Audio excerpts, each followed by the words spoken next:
Hello, আসসালামু আলাইকুম। Doctor Hasanul খান। যে টপিকটা নিয়ে কথা বলবো সেটা হচ্ছে ফল হিসেবে আম কেমন? আর আম কি সবাই খেতে পারবে কিনা? বা এটার কোনো ক্ষতিকর দিক আছে কিনা? দেখেন, আমকে তো আমরা ফলের রাজা বলি। তাইলে বোঝাই যাচ্ছে যে ফল হিসেবে এটা অবশ্যই দরকারি এবং উপকারী ফল। আম কাঁচা, পাকা ২ দিকেই খুব ভালো এবং পুষ্টিকর। তো কাঁচা আমে ভিটামিন সির পরিমাণ বেশি থাকে, ফাইবারের পরিমাণ বেশি থাকে এবং আ গ্লুকোজ যেটাকে বলি আমরা সুগারের পরিমাণটা একটু কম থাকে।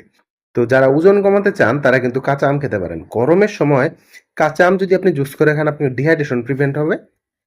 তবে একটু মনে রাখবেন অতিরিক্ত কাঁচা আম খেলে আবার ডায়রিয়া হতে পারে এবং অ্যাসিডিটির মাত্রা বেড়ে যেতে পারে। যাদের অ্যাসিডিটির সমস্যা আছে, কারণ কাঁচা আমে অ্যাসিডের পরিমাণটা বেশি থাকে। তো দ্যাট ইজ ওয়াই তারা কাঁচা আম খাবেন কিন্তু সীমিত পরিসরে।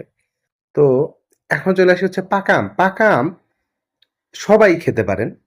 কোনো ক্ষতি নেই। ৬ মাস বয়সের উপরে খাবেন। ৬ মাসের নিচে এক্সক্লুসিভ ব্রেস্ট ফিডিং। ওই সময় মায়ের বুকের দুধ ছাড়া কিছুই খাওয়া যায় না। মানে যখন ৬ মাস পার হয়ে গেছে তখন থেকে আপনি আম মৃত্যুর আগ পর্যন্ত খেতে পারবেন। তবে যে জন্য এই ভিডিওটা করা, গত সপ্তাহে আমার একজন পেশেন্ট আসছে, সে আম খুব পছন্দ করে, সে প্রচুর পাকা আম খাইছে এবং প্রচুর পাকা আম খায় তার এমনি সে ডায়াবেটিকের পেশেন্ট।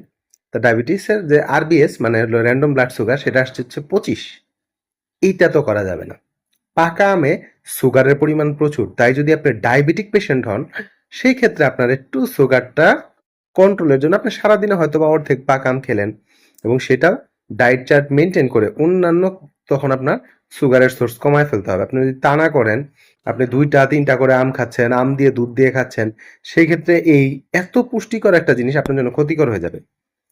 কোনো ব্যক্তি এমন আছে যার জন্য এই আম খাওয়া একদম নিষেধ? উত্তর হচ্ছে না।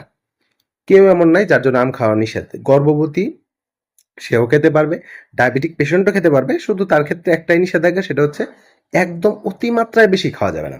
আর যদি আপনি ওজন কমানোর চিন্তায় থাকেন সেক্ষেত্রে আপনি পাকা আম কম খাবেন, কাঁচা আম বেশি খাবেন। এটা আপনার মাথায় রাখতে হবে। কোন আমটা আমরা খাবো না? যেই আমটা ফরমালিন মিশ্রিত বা যেই আমটা কার্বাইড দিয়ে পাকানো, সেই আমটা আমরা এভয়েড করার চেষ্টা করবো। এই জন্য আমরা কি করবো জানেন? আমাদের এখন যারা শহরে থাকি আমরা, তাদের ছাদে ১ টা বা ২ টা আম গাছ লাগানো খুব কঠিন বিষয় না। যেটা যে কলমের গাছগুলো হয় সেগুলা ভালো পরিমাণ আম দেয়। অথবা হচ্ছে আমাদের যদি সোর্সিং এর ব্যবস্থা থাকে নিজের গ্রাম থেকে সংগ্রহ করতে পারি আমগুলা, অথবা যেই জায়গা থেকে আমরা কালেক্ট করবো সেখান থেকে আমরা এটা নিশ্চিত করবো যে আমটা ফরমালিন মুক্ত। যদি এটা করতে পারি তাহলে আমের কোনো ক্ষতিকর দিক নেই। ফরমালিনযুক্ত আম কিন্তু খুবই ক্ষতিকর, খুবই ক্ষতিকর, খুবই ক্ষতিকর। সেটা আমরা খাবো না। আর যারা ডায়াবেটিক পেশেন্ট আছেন, খুব স্বাদের ফল হলেও অবশ্যই আমাদের এটা নিয়ম মেনে অল্প পরিমাণে খেতে হবে। এটা বলার উদ্দেশ্য এটা, কারণ উনি যে ২৫ হয়ে গেছে, উনার আরেকটু বেশি হলে ডায়াবেটিক কিটোএসিডোসিসের মতো একটা মারাত্মক রোগ হয়ে যেত। তাই একটু সাবধানে খাবেন আপনারা। ধন্যবাদ।